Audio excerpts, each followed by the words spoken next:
Well, this could turn out to be quite interesting because you've now got, of course, the very, very, very much hyped up, the almost central pillar to the entire current, Tory manifesto and the whole point for being in government. They were going to level up everything. And we've been through countless times of how many videos saying it is not working. They are not fulfilling their promises. Everything is just short-termism, quick projects. Put something in the town centre, job done, leveled up, guys. It's exactly what we were talking about the guy just yesterday who was crowing about the fact, oh, look, Blackpool should be like the poster child of leveling up. But as I said in that video, if anything, yes, it should be the poster child of leveling up, but of failed leveling up. Because I'm sure some of those projects, some of those things to the people of Blackpool are going to be very, very good. But what about the long-term thinking? What about the joined-up planning, the investment to see, these places in Blackpool grow, these left-behind places? But no. Instead, what we got and what has now been described by councils as a begging bowl culture, with some projects for this leveling up going to some very affluent places that didn't really need it.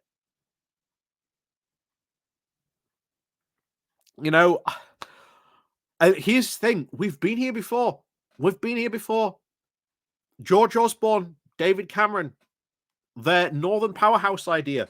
If it had been done and they'd funded it properly, actually would have sort of been quite good. But once again, we heard everything that happened, everything that went wrong with the Northern Powerhouse, everything that led to it not working. Exactly the same thing what happened with the Tories' promise to level up. And now you've got councils that are demanding an independent review. They said, we want this looked into, and we don't want this looked into by the government. We want an independent review to find out what is going on, because councils are fed up of this scheme, that it has not delivered on its promises, and it has barely delivered anything, and has not really delivered the leveling up that it was meant to deliver on. So, as always, thank you very much to all those people who do help and support the channel. Like I say, click on the like, click on the share button, click on the subscribe button if you are new to the channel. And of course, down below, there are links to the Patreon page, the one-off donation link called Buy Me Coffee, where you can, buy me coffee, the YouTube thank you button, and of course, the Pony Club as well. And of course, 'tis Wednesday yesterday. So do remember to go check out the Pony Club video for the Patreon, and of course, the Pony Club members as well. You gain access to that. So go check those out down below. And of course, as always, thank you very much to everyone else who does support the channel, whether you just click the like, the share button, you buy me a coffee, or, you leave a comment down below. Thank you so much. That helps support the channel. So let's crack on into this, because I think this could really, I think, upset a lot of Red Wall Tories if this ends up going through. So, councils have now called for an independent review of Boris Johnson's levelling up policy, as local authorities count the cost of years of hype, disappointment, bureaucratic delay, and begging bowl culture. Levelling up was launched by Johnson after the Conservatives won the 2019 general election. He promised to boost the left-behind parts of the UK by committing billions to regenerate town centres, upgrade local transport, and invest in cultural assets. 4 years and several funding rounds later, many local politicians are now angry and frustrated over their experiences with a complex, demanding, and seemingly random bidding system for numerous pots of levelling up funds that have ultimately so far failed and led to so little change. Of even more of this is the baffling is this of the evolution of this policy that seemingly sought to prioritize the deprived post-industrial towns in the North and Midlands in the name of reducing regional inequality, now embraces such relatively affluent places such as Cambridge, Buckinghamshire, and of course Canary Wharf in London's Docklands.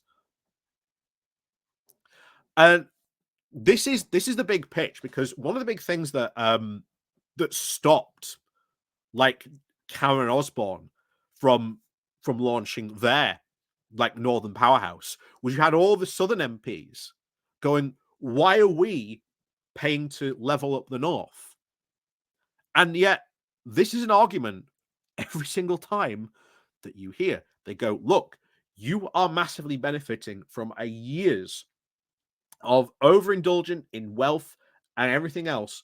Now we need to help level up the North, because if we don't, this is just going to create ever more bad economic consequences that you yourselves are going to end up having to pay for in the future. So best do it now where the cost is cheap.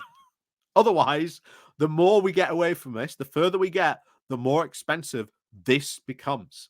And ultimately, the NIMBYism kicked in, and this is why it failed. This is why Boris Johnson and Michael Gove and Rishi Sunak all managed to circumnavigate this by saying, oh, look, this isn't going to be just available to those northern places.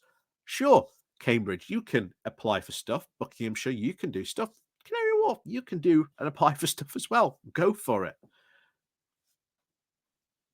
So, anyway, back to this. So, one of our bids was for a housing site in the most deprived part of the country in the county of Durham.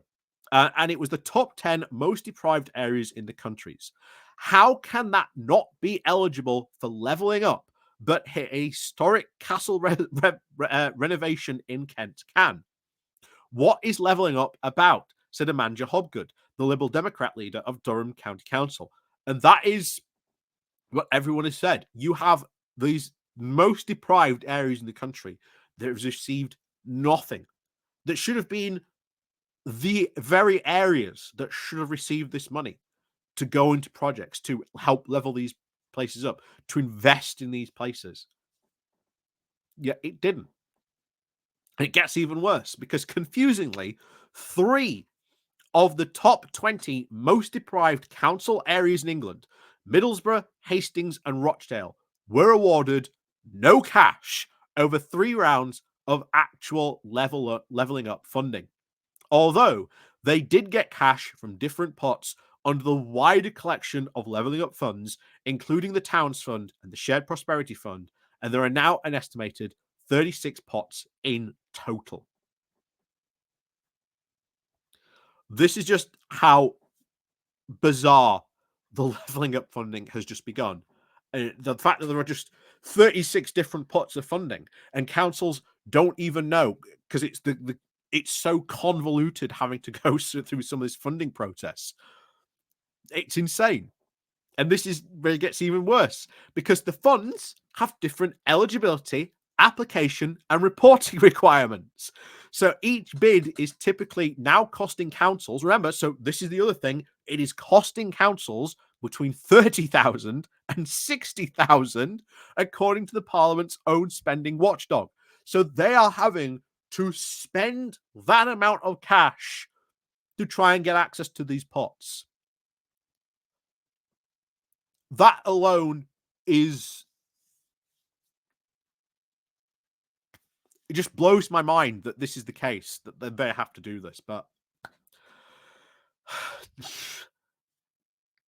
so some councils have even said they have now had to heed the official feedback on failed bids and invested heavily in the next bid, only to be knocked back again, having done everything that they asked.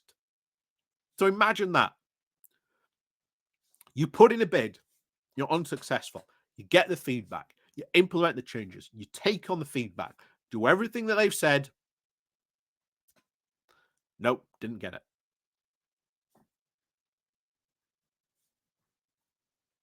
Honestly, the more and more we hear about this, the more like how bad this happened. If this goes to an independent review and you get civil servants and ministers asked like what was going on here, they're going to have a very bad time. Because if you think the whole video of Rishi Sunak saying, I took money from those poor areas to give it to more richer areas. Just imagine what sound bites and clips could come out from an independent investigation like this. So, Gleading Borough Council in Nottinghamshire learned in November that it had failed again with a levelling up funding bid, and 3 neighbouring councils had by that stage been awarded tens of millions of pounds between them.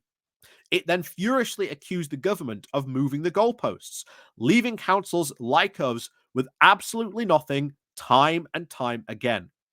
This month, after years of trying, it finally succeeded, getting over 20 million from the long-term plan for the towns funds, saying the begging bowl culture created by this government when it comes to allocating fundings to local towns means that this funding has come years later than it should have done. Michael Payne, the deputy leader of Gleading Borough Council, said. Hollingwood also called for an independent review of the government's dreadful handling of this bid process that led councils to wasting very scarce resources, time, and money. County Durham estimates it spent over 1.2 billion on 5 bids that were unsuccessful after the government changed the rules on eligibility after they had been submitted. Just think about that. You haven't even had any of this levelling up money, and yet your councils had to spend 1.2 million.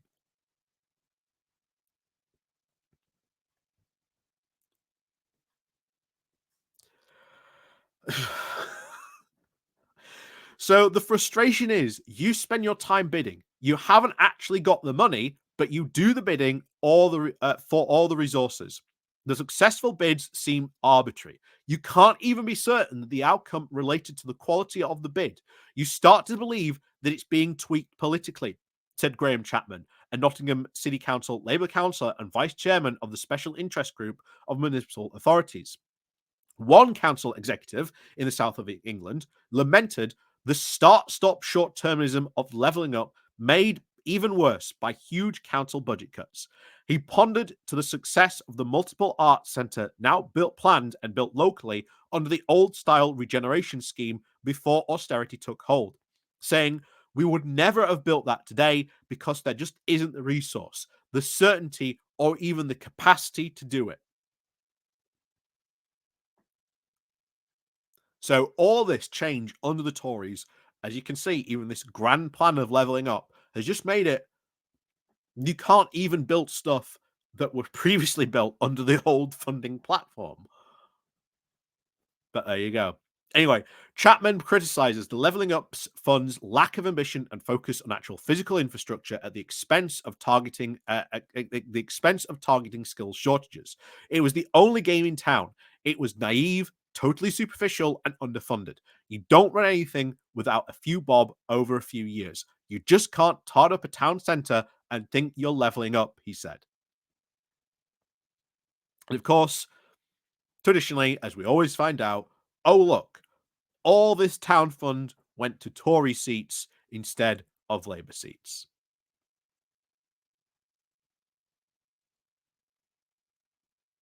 Pork barrel politics always was the case, always was the constant biggest criticism this funding faced. And yet, turned out to be true. Now, if these councils do succeed and get their own independent review, bear in mind, if enough councils do it, the government will have to listen at some point. And I think this is where Labour should join in and say, yeah, there should be an independent review. Even if they take power, just do an independent review, find out what the problems were, and see how you can do this better. Go back to the original formula. If that council guy is right that they were able to do so much better stuff under the old formula, then just go back to just do the old formula. And then just say, we are going to focus on Midlands, northern towns under, these areas, and the places most in need get the money first. I fail to see how difficult this is. The only reason the Tories haven't done it is because, it's a Labour seat, and we don't think there's any worth investing in that seat because, well, we might not win it again. So more and more stuff is coming out of just how bad leveling up is. And this, as I've said before, does represent a massive opportunity for Labour. It represents a really big opportunity to really show, actually, this is what Labour could do, and this is how leveling up could really work. And I would say this: it starts public transport, getting HS2 operational, investing, trams, bus networks, public transport, such underrated by so many people, but it is so important and can have a big impact on so many areas of the economy. Just having the ability to be able to travel and have good public transport networks. But we'll see what happens. So, as always, thank you so much for watching. Thank you very much for all the support that you guys show the channel. Like I say, please do remember to click the like, click the share button, leave a comment on your way out, and of course there are links down below in the doobly-doo, etc. So as always, thank you very much for watching, and of course we'll see you all next time.